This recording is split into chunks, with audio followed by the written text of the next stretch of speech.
Hi everyone, welcome to Major's IAS academy.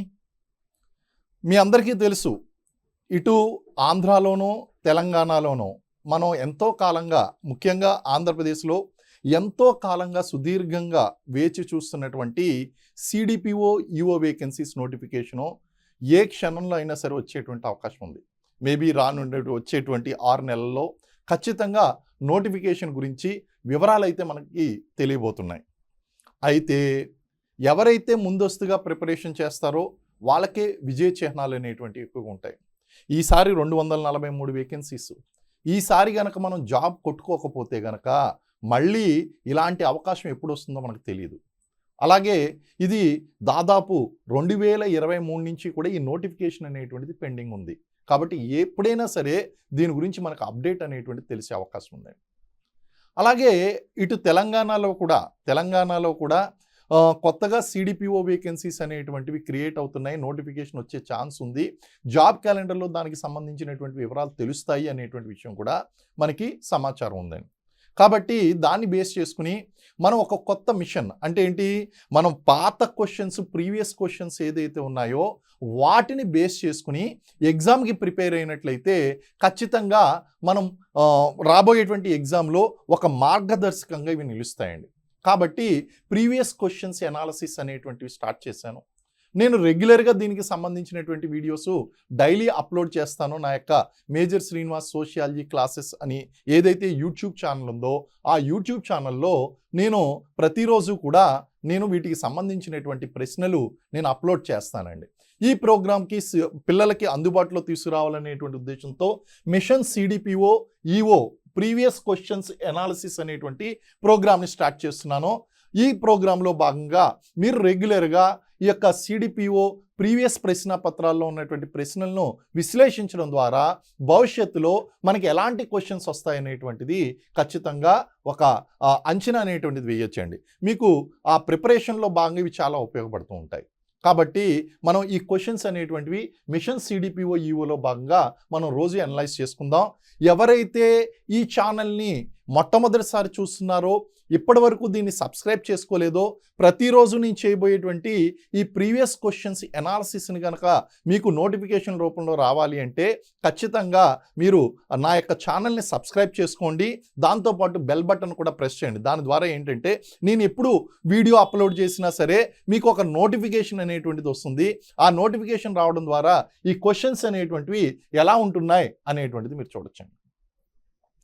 మీకు తెలుసు 2023లో ఆంధ్రప్రదేశ్లో సిడిపిఓ నోటిఫికేషన్ ఎగ్జామ్ అనేటువంటిది మనకి 2013లో జరిగింది.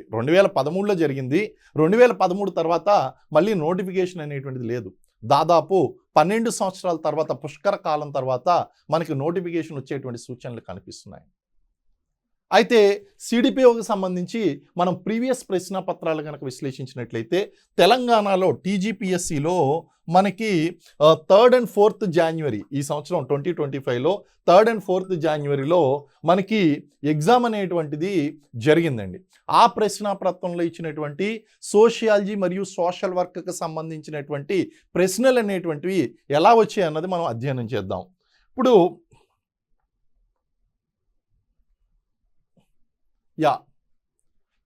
క్వశ్చన్ నెంబర్ 1 అండి. ప్రత్యేక వివాహాల చట్టం ఏ సంవత్సరంలో ఆమోదించబడింది? In which year was the special marriage act enacted? ఆమోదించబడింది అనేటువంటిది మనకి వచ్చిందండి. ఈ ప్రశ్న మనకి ఏ సంవత్సరంలో స్పెషల్ మ్యారేజ్ యాక్ట్ అనేటువంటిది మనకు ఆమోదించబడింది అనేటువంటిది ఉందండి. ఇక్కడ 1954 ఇచ్చాడు, 57 ఇచ్చాడు, 55 ఇచ్చాడు, 56. ఈ ఇయర్లో ఏది కరెక్ట్ అనేటువంటిది మనం చూస్తే ప్రత్యేక వివాహాల చట్టం స్పెషల్ మ్యారేజ్ యాక్ట్ అనేటువంటిది 1954 సంవత్సరంలో అది అమల్లోకి వచ్చింది, ఆమోదించబడిందండి.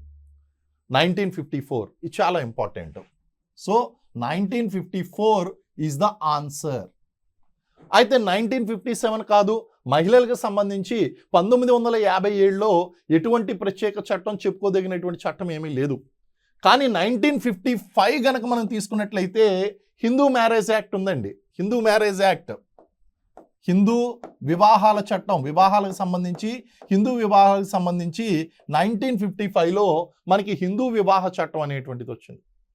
అలాగే 1956లో కనుక మనం తీసుకుంటే కనుక హిందూ వారసత్వ చట్టము, Hindu succession act, Hindu succession and maintenance act అనేటువంటిది మనకి 1956లో వచ్చిందండి.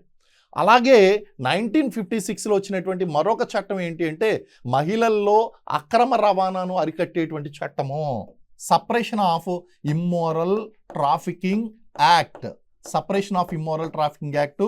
తర్వాత దీన్ని ఏమన్నారంటే ఇమ్మోరల్ ట్రాఫికింగ్ ప్రివెన్షన్ యాక్ట్గా దీని పేరు అనేటువంటిది మార్చడం జరిగింది. సో మనకి 1954లోనేమో స్పెషల్ మ్యారేజెస్ యాక్టు, 1955లోనేమో హిందూ మ్యారేజ్ యాక్టు, 1956లోనేమో హిందూ సక్సెషన్ యాక్టు మరియు separation of immoral trafficking act, అక్రమ రవాణాను అరికట్టేటువంటి చట్టం అనేటువంటిది వచ్చినాయి. ఇప్పుడు మనకు ఆన్సర్ ఏదైందండి? Answer is A, correct answer is A. నేను మీకు ఎప్పుడు కూడా రెగ్యులర్గా క్లాసెస్ చెప్తున్నప్పుడు చెప్పాను, మహిళల చట్టాలకు సంబంధించి బాలలకు సంబంధించినటువంటి చట్టాలు ఏదైతే ఉందో వీటిని ఇయర్స్తో పాటు ప్రత్యేకంగా వీటి గురించి అధ్యయనం చేయండి. ఖచ్చితంగా సిడిపిఓలో ఒక 5 నుంచి 10 మార్కులు వస్తాయి చట్టాల మీద. ఆ చట్టంలో ఉన్నటువంటి ప్రత్యేకతలు ఏంటి, లేదా చట్టం ఏ సంవత్సరంలో వచ్చింది, ఏ సంవత్సరంలో ఆమోదించబడింది, వీటి మీద ప్రశ్నలు వస్తాయని మనం చెప్పుకున్నాం.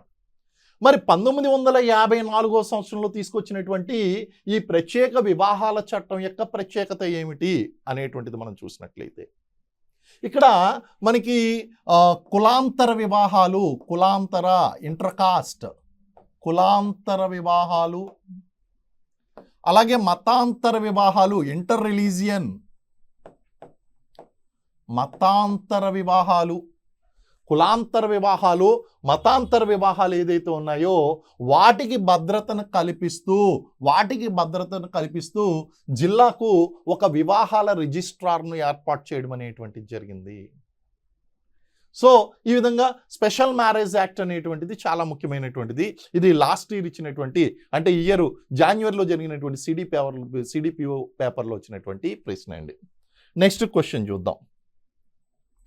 క్వశ్చన్ కొంచెం లెంతీగా ఉంది, మీరు కంగారు పడకూడదు. క్వశ్చన్ అనేటువంటిది లెంతీగా ఉన్నప్పుడు అమ్మో ఇది చాలా కష్టమైనటువంటి ప్రశ్న ఏమో అని అనుకోకూడదు. ఇక్కడ అభ్యర్థుల యొక్క రీడింగ్ కెపాసిటీ, కాంప్రిహెన్సివ్ స్కిల్స్ ఏదైతే ఉన్నాయో వాటిని టెస్ట్ చేస్తూ ఇస్తున్నటువంటి క్వశ్చన్. ముందు క్వశ్చన్ కనుక చూస్తే అది ఫ్యాక్చువల్ క్వశ్చన్ అండి. ఫ్యాక్చువల్ క్వశ్చన్ అంటే మీరు దాని మీద అనాలిసిస్ చేయవలసినటువంటి అవసరం లేదు. అది 1954 ప్రత్యేక వివాహాల చట్టం అనేటువంటి తెలిస్తే కనుక మీరు ఆన్సర్ పెట్టేస్తారు. మీ నాలెడ్జ్కి సంబంధించినటువంటిది, ఫ్యాక్ట్కి సంబంధించినటువంటి క్వశ్చన్ అండి. ఇది ఏంటి అంటే కాంప్రిహెన్సివ్ స్కిల్స్, నాలెడ్జ్తో పాటు ఫ్యాక్ట్తో పాటు మీకు తెలియవలసింది ఏంటి అంటే కాంప్రిహెన్షన్. ఈ పెద్ద లెందీ ఆన్సర్ అనేటువంటిది మీరు చదువుకోవాలి, చదువుకుని అనాలిసిస్ చేసుకుని ఏది కరెక్ట్ అనేటువంటిది గుర్తించాలండి. ఈ స్టేట్మెంట్ టైప్ అనమాట అండి. ఈ క్రింది వాటిలో ఏది సరైనటువంటి వాక్య అని అడగడం జరిగింది. Which of the following statement is correct అని చెప్పడం జరిగింది. సో ఇందులో మొత్తం 4 ఆప్షన్స్ ఉన్నాయండి. A B C D option. ఆప్షన్ 1 బాల్య వివాహాల నిరోధక చట్టం 1930లో అమల్లోకి వచ్చింది. వివాహం అనే దాన్ని రద్దు చేయనప్పటికీ అది బాల్య వివాహాన్ని చెల్లదు అని ప్రకటించింది. ఈ స్టేట్మెంటు చదివినటువంటి వాళ్ళు ఎవరికైనా సరే ఇది కరెక్టు అని అనిపిస్తుందండి. అయితే ఇది కన్ఫర్మ్ చేసుకుని గబుక్కుని ఇది కరెక్ట్ అని పెట్టేసే కన్నా మిగిలినటువంటి స్టేట్మెంట్లు కరెక్టా కాదా, అసలు ఏమి ఇచ్చాడు అక్కడ అనేటువంటి చూడాలి. ఎందుకంటే మనకి బాల్య వివాహాల నిషేధ చట్టం అనేటువంటిది శారద చట్టం అంటాం. దీన్ని ఏమంటామంటే రావ్ బహదూర్ హరవిలాస్ సార్ధా అనేటువంటి వ్యక్తి ఈ చట్టం తీసుకురావడానికి కృషి చేశాడు. కాబట్టి 1929లో ఆమోదించబడినటువంటి ఆ చట్టం ఏదైతే ఉందో దాన్ని ఏమన్నారు అంటే శారద చట్టం అన్నారు. అయితే ఇక్కడ 1925 ఇవ్వలేదు, అమల్లోకి వచ్చినటువంటి తేదీ ఇచ్చాడు. అంటే 1929లో చట్టం 30లోకి అమల్లోకి వచ్చింది అని చెప్పేసి మనం అర్థం చేసుకోవచ్చు. కాబట్టి ఈ ఆన్సర్ని ఒకసారి ఆలోచించుకుని పక్కన పెట్టండి. ఇక్కడ ఏమన్నా 1929 ఉందా, లేకపోతే వేరే ఇంకా క్లోజ్గా ఉండేటువంటి ఆన్సర్స్ ఉన్నాయో చూసుకుందాం. డి, బాల్య వివాహాల నిరోధక చట్టం 1940లో అమల్లోకి వచ్చింది. ఇది బాల్య వివాహాలను అడ్డుకుంటుంది. బాల్య వివాహాల చట్టం బాల్య వివాహాలను అడ్డుకుంటుంది, కరెక్టే. కానీ 40లోకి వచ్చింది అనేటువంటిది రాంగ్. It's totally wrong. కాబట్టి బి ఆప్షన్ తీసేయండి. The children's marriage act of 1940 focused care, protection, rehabilitation, neglect. This was the first children's act అంటాడు. నో, ఇది బాల్య వివాహాలను అడ్డుకోవడం కాదు. అలాగే ఇది మొట్టమొదటిసారిగా వచ్చినటువంటి యాక్ట్ ఇది, అంతే తప్ప యాక్ట్ కూడా కాదు. పిల్లలకు సంబంధించినటువంటి చట్టం, బాల్య వివాహాల నిషేధ చట్టం అంతకుముందే వచ్చినాయి కదా, కాబట్టి ఇది రాంగ్. నెక్స్ట్, బాల్య వివాహాల నిరోధక చట్టం 1945లోకి అమల్లోకి వచ్చింది. Again this is wrong. మిగిలినటువంటి స్టేట్మెంట్ చదవలసినటువంటి అవసరం కూడా లేదు. బాల్య వివాహాల నిషేధ చట్టం 1934లో అమల్లోకి వచ్చింది. చూసారా, మీకు ఆన్సర్ లెందీగా కనిపిస్తుంది, కానీ సగం చదివేసరికి ఇయర్ కనుక మీకు తెలుసుంటే ఇక్కడే తప్పు అనేటువంటి విషయం మీకు అర్థమైపోతుంది. ఎవరికైతే ఇయర్ తెలియదో, గుర్తుండదో, వాళ్ళు స్టేట్మెంట్లు మొత్తం చదువుకుంటూ వీళ్ళు కన్ఫ్యూజ్ అవుతూ ఉంటారు. కాబట్టి మనం శారద చట్టం 1929 అని తెలుసు కాబట్టి బాల్య వివాహాల నిరోధక చట్టం 1930లో అమల్లోకి వచ్చింది. వివాహం అనేటువంటి దాన్ని రద్దు చెయ్యనప్పటికీ అది బాల్య వివాహం చెల్లదు అని ప్రకటించింది. కాబట్టి answer A is correct. Answer A is correct అండి.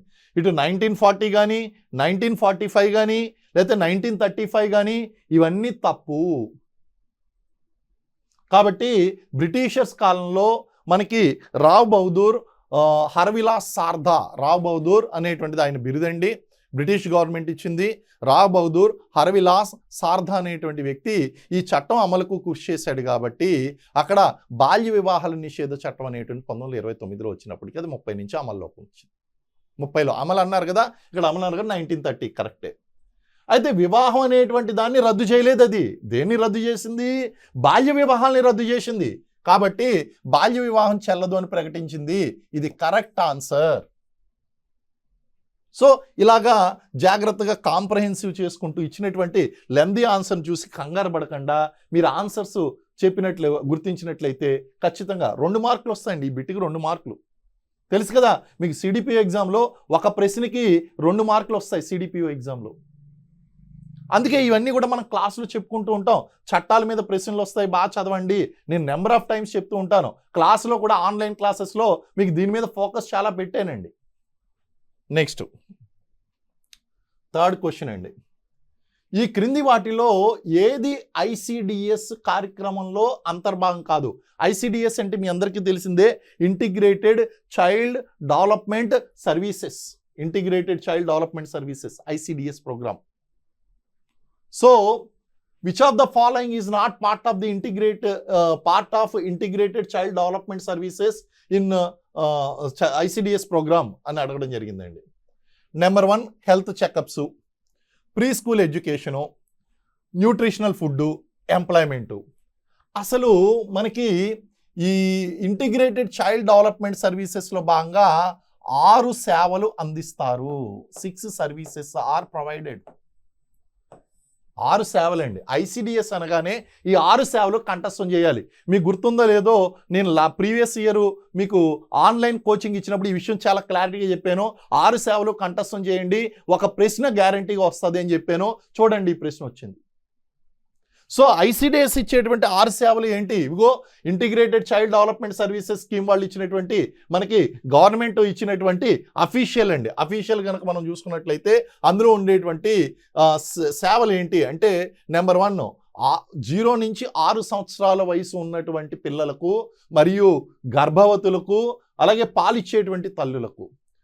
0 to 6 years children, pregnant and lactating mothers, వీళ్ళకి సేవలు అందిస్తుందండి. ఎటువంటి సేవలు అందిస్తుంది ఇది? నెంబర్ 1 సప్లిమెంటరీ న్యూట్రిషన్, అదనపు పౌష్టికాహారము, అదనపు సప్లిమెంటరీ న్యూట్రిషన్ సర్వీసెస్. రెండవది పూర్వ ప్రాథమిక విద్యా సేవలు, ప్రీ స్కూల్ ఎడ్యుకేషన్, పూర్వ ప్రాథమిక విద్యా సేవలండి. మూడవది హెల్త్ అండ్ న్యూట్రిషన్ ఎడ్యుకేషన్, అంటే ఆరోగ్యము మరియు పోషణకు సంబంధించినటువంటి విద్యా సేవలు, అవేర్నెస్ ప్రోగ్రామ్స్ అన్నమాట అండి. నాలుగోది ఇమ్యునైజేషన్ అంటే టీకాలు ఇవ్వడం వీళ్ళకి, ఇవన్నీ కూడా ఉన్నది కాబట్టి ఇమ్యునైజేషన్ ప్రోగ్రాంలో భాగంగా రోగ నిరోధక సేవలు. పుట్టినటువంటి పిల్లలందరికీ కూడా గర్భవతిగా ఉన్నప్పుడే టీటీ ఇంజెక్షన్ ఇవ్వడము. వాళ్ళకి షెడ్యూల్ ఉంటుందండి. ఆ షెడ్యూల్ ప్రకారం పెంటావాలెట్ టీకా వేయించడము, లేకపోతే డిప్తీరియాకి సంబంధించినటువంటి టీకాలు వేయించడము, పోలియోకి సంబంధించినటువంటి డ్రాప్లు వేయడం, ఇవన్నీ షెడ్యూల్స్ ఉన్నాయి. ఆ ఇమ్యూనైజేషన్ షెడ్యూల్ ప్రకారము ఆ సేవలు అనేటువంటివి ఇక్కడ అందించబడతాయి. సో ఇమ్యూనైజేషన్ అంటే అటు బిడ్డ తల్లికి, పాలిచ్చేటువంటి తల్లికి అండ్ పిల్లలకి, ఎస్పెషల్లీ 0 to 6 years ఉన్నటువంటి వాళ్ళకి ఆ షెడ్యూల్ ప్రకారం ఇక్కడ ఐసిడిఎస్ ప్రోగ్రాంలో వాళ్ళకి ఆ టీకాలు, రోగ నిరోధక సేవల్లో భాగంగా వాళ్ళకి ఆ టీకాలు వేయించేటువంటి కార్యక్రమం ఉంటుందండి. అలాగే నెక్స్ట్ హెల్త్ చెకప్స్, ఆరోగ్య సేవలు ఇటు పిల్లలకి అంటే శాము మ్యాము అంటే న్యూట్రిషనల్ సమస్యలతో బాధపడుతున్నటువంటి వారు, పోషణ సంబంధమైనటువంటి సమస్యలతో బాధపడుతున్నటువంటి వారు ఎవరైతే ఉన్నారో వాళ్ళని గుర్తించి వాళ్ళకి సేవలు ఇవ్వడం అన్నమాట అండి. ఆరోగ్యాన్ని గుర్తించడం, ఇటు ప్రెగ్నెంట్ ఉమెన్కి, లాక్టేటింగ్ మదర్కి, చిల్డ్రన్కి కూడా హెల్త్ చెకప్స్ అనేటువంటివి ఉంటాయండి. నెక్స్ట్ రిఫరల్ సేవలు అంటే జిల్లా ఆసుపత్రులకి లేదా పిహెచ్సిలకి వాటికి రిఫరల్ చేయడం అనేటువంటి సేవలు కూడా దీని నుంచి రిఫర్ చేసి, ఇప్పుడు సపోజ్ అక్షయ కేంద్రాలు ఉన్నాయండి. అక్షయ కేంద్రాలు అనేటువంటివి ఎవరైతే గనక ఆ యొక్క పోషకాహార సంబంధమైనటువంటి సమస్యలతో బాధపడుతున్నారో, అండర్ వెయిట్ చిల్డ్రన్ ఉన్నారో వాళ్ళందరినీ కూడా సివియర్లీ మాల్ న్యూట్రిషన్ అంటామండి వీళ్ళని. ఆ మాల్ న్యూట్రిషన్ పిల్లలు ఎవరైతే ఉన్నారో మోడరేట్ అండ్ ఎక్యూటు, సివియర్ అండ్ ఎక్యూటు, వీళ్ళందరినీ కూడా తీసుకుని వెళ్ళి శామ్ అండ్ మ్యామ్ అంటాం. ఈ పిల్లలందరినీ కూడా తీసుకుని వెళ్ళి ఇక్కడ అక్షయ కేంద్రాల్లో చేర్పించి వాళ్ళ యొక్క బరువు, వయసుకు తగ్గట్టు ఆ బరువు వచ్చేంత వరకు కూడా వాళ్ళకి ఆ న్యూట్రిషనల్ వాల్యూస్ అనేటువంటి అందించడం జరుగుతుంది రిఫరల్ సర్వీసెస్లో భాగంగా అనమాట అండి. సో ఇవన్నీ కూడా ఐసిడిఎస్ ప్రోగ్రామ్. సో క్వశ్చన్ ఏమి ఇచ్చాడో చూడండి ఇక్కడ. ఈ క్రింది వాటిలో ఏది ఐసిడిఎస్లో భాగం కాదు? మీకు 6 సర్వీసులు కనుక తెలిసి ఉంటే మీరు health checkups, yes it is right. Preschool education, పూర్వ ప్రాథమిక విద్యా శిక్షణ, yes it is right. And nutrition food అంటే మనకి అదనపు పౌష్టికాహారాన్ని ఇస్తాము అని చెప్పేసి మనం చెప్పుకున్నాం, కరెక్ట్. ఎంప్లాయ్మెంట్ ఎక్కడ ఉందండి? ఇదేనా ఎంజీఎన్ఆర్ఈజిఎస్ ప్రోగ్రామ్ అయితే కాదు కదా, ఇది ఐసిడిఎస్ ప్రోగ్రామ్. ఐసిడిఎస్ కాబట్టి ఎంప్లాయ్మెంట్ అనేటువంటిది లేదు ఇందులో భాగంగా 6 సేవల్లో. కాబట్టి ఇది రాంగ్ ఆన్సర్. ఇది which of the following is not, ఏది కాదు, ఏది భాగం, which of the following is not a part of this ICDS programme.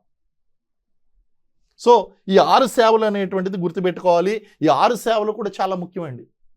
నేను క్లాసులో కూడా చెప్పాను, మీకు ఆన్లైన్ క్లాసులో చెప్పాను, ఆఫ్లైన్ క్లాసులో చెప్పాను, మీకు ఈ ప్రశ్న వస్తుంది అని చెప్పాను, ఇదిగో వచ్చిందండి. అలాగే చట్టాలు చెప్తున్నప్పుడు కూడా మీకు ఆ ప్రత్యేక వివాహాల చట్టం ఏదైతే ఉందో ఆ ప్రత్యేక వివాహాల చట్టం గురించి, కులాంతర వివాహాల గురించి, మహిళలకు సంబంధించినటువంటి, బాలలకు సంబంధించిన చట్టాలన్నీ కూడా మీకు లిస్ట్ ఇచ్చి కంఠస్థం చేయించాను. వచ్చినాయా లేదా ప్రశ్నలు? అదేండి. నెక్స్ట్, భారతదేశంలో గృహహింసక సమాచారాన్ని సేకరించేటువంటి సర్వే ఏది? డొమెస్టిక్ వైలెన్స్ చూశారు కదా, 2005 తర్వాత ప్రత్యేక చట్టాన్ని చేసుకున్నాం మనం. గృహహింస నుంచి మహిళలను కాపాడేటువంటి చట్టము, the protection of women from domestic violence act 2005. మరి దానికి సంబంధించి గృహహింసకు సంబంధించి సర్వే అనేటువంటి చేయడం జరుగుతుందండి. మరి అది ఎందులో భాగంగా చేయబడుతుంది అనేటువంటిది ముఖ్యం ఇక్కడ క్వశ్చన్. భారత వార్షిక లింగ survey, Indian annual gender survey, gender gap. ఇందులో చూసేది ఏంటంటే జెండర్ గ్యాప్ చూస్తారండి, గృహహింస చూడరు అందులో. కాబట్టి ఈ ఆన్సర్ రాంగ్. సెన్సస్, భారత జనగణన 2011లో జనగణన అయింది. కరోనా పుణ్యం అని చెప్పి 2021కి రిలీజ్ అవ్వాల్సినటువంటి రిపోర్టు ఈ రోజు వరకు కూడా రిపోర్టు విడుదల కాలేదు, సెన్సస్ రిపోర్టు. అందుకే మనం 2011 రిపోర్టే మనం చదువుకుంటున్నాం అండి. అయితే ఆ సెన్సస్ రిపోర్ట్లో డొమెస్టిక్ వైలెన్స్ గురించి రిపోర్ట్ చేయదు, wrong answer. National crime records bureau అయితే ఇక్కడ అభ్యర్థులు కొంత కన్ఫ్యూజ్ అయ్యేటువంటి అవకాశం ఉందండి. ఎందుకంటే గృహహింస అంటున్నారు, మరి నేషనల్ క్రైమ్ రికార్డ్స్ బ్యూరో అంటున్నారు.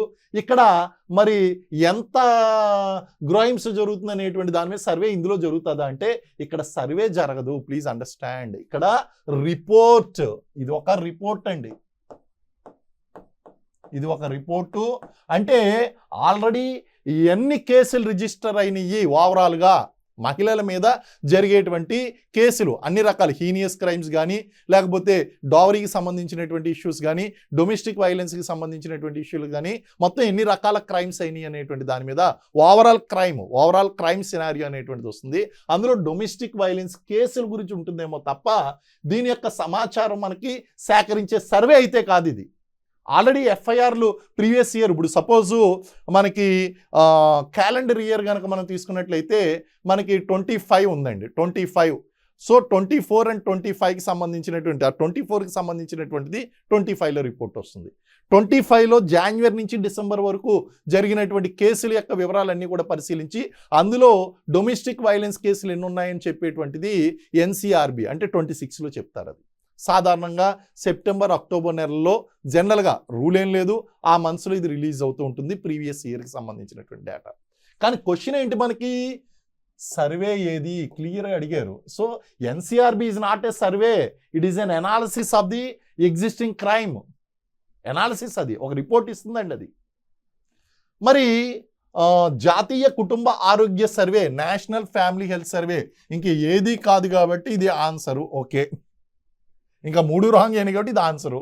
అయితే నేషనల్ ఫ్యామిలీ హెల్త్ సర్వేలో ఇది 2 ఇయర్స్కి ఒకసారి అవుతుంది.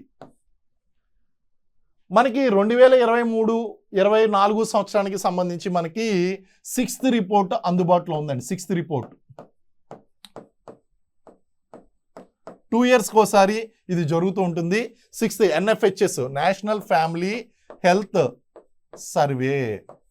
ఇందులో భాగంగా మహిళలకు సంబంధించినటువంటి అక్షరాస్యత, అలాగే వాళ్ళకు సంబంధించినటువంటి బాల్య వివాహాలకు సంబంధించినటువంటి అంశాలు, గ్రాడ్యుయేట్లు ఎంతమంది ఉన్నారు, అక్షరాస్యులు ఎంతమంది ఉన్నారు, నిరక్షరాస్యులు ఎంతమంది ఉన్నారు, 10th పాస్ అయినటువంటి వాళ్ళు ఎంత ఉన్నారు, ఇంటర్ పాస్ అయినటువంటి వాళ్ళు ఎంత ఉన్నారు, ఏజ్ ప్రొఫైల్ ఏంటి, క్వాలిఫికేషన్ ప్రొఫైల్ ఏంటి, వాటితో పాటు వీళ్ళ యొక్క హెల్త్ ప్రొఫైల్ మహిళలకు సంబంధించినటువంటి హెల్త్ ప్రొఫైల్. అందులో భాగంగా maternity mortality rate, infant mortality rate, వీటితో పాటు డొమెస్టిక్ వైలెన్స్ గురించి కూడా. డొమెస్టిక్ వైలెన్స్ అంటే గృహహింస, ఈ గృహహింస గురించి కూడా మనకి రిపోర్ట్ అనేటువంటిది ఇవ్వడం జరుగుతుంది. కాబట్టి correct answer is national family health survey. సరే అండి, మనకి పర్ల్మన్ అనేటువంటి సోషల్ వర్క్ సైంటిస్ట్ ఉన్నాడండి. ఈ పర్ల్మన్ ఏం ఉంటాడు అంటే ఇండివిజువల్ కేస్ స్టడీ గురించి స్టడీ చేస్తాడు. నేను చెప్పాను, ఇండివిజువల్ కేస్ స్టడీ గురించి మనకి ఖచ్చితంగా క్వశ్చన్ వస్తుంది. వ్యక్తి సేవా పద్ధతి మీద క్వశ్చన్స్ పడతాయి అని చెప్తాను నేను క్లాస్లో. చూడండి, క్వశ్చన్ వచ్చిందండి. పర్ల్మన్ గుర్తించినటువంటి కేస్ వర్క్లో 4 భాగాలు ఏంటి అని అడిగాడు. ఈయన 4 భాగాలు కేస్ వర్క్లో 4 భాగాలని, ఇది సోషల్ వర్క్లో వస్తుందండి.